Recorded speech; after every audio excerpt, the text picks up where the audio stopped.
మరోసారి ప్రపంచం మొత్తం భారత్ వైపు చూడబోతోంది. ఇప్పటికే మనం చేసే ర్యాకెట్ ప్రయోగాల్లో అగ్రస్థానంలో ఉంది భారత్. ఒకేసారి పదుల సంఖ్యలో ర్యాకెట్లను మనం గగనయానంలోకి పంపించి సక్సెస్ సాధించాం.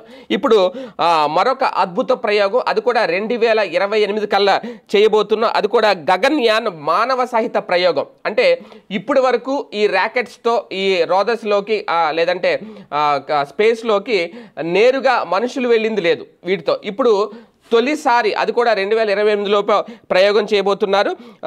శాస్త్ర సాంకేతికత శాఖ మంత్రి జితేంద్ర సింగ్ ఈ అంశాన్ని పార్లమెంట్లో లిఖితపూర్వకంగా ప్రస్తావించారు. గగన్యాన్లో మొత్తం 8 మిషన్స్ ఉంటాయి. వాటిలో 6 మానవరహితంగా చేయబోతున్నారు, ఒక 2 మాత్రం మానవ సహితంగా చేయబోతున్నారు. అంటే తొలి ప్రయోగాన్ని ఈ ఏడాదే చేపట్టబోతున్నారు. గగన్యాన్కి 20,193 కోట్ల రూపాయలు ఇప్పటికే కేటాయించారు. ఇది కనుక సక్సెస్ఫుల్ అయితే మొత్తం ఇప్పటికే ప్రపంచమంతా భారత్ వైపే చూస్తుంది.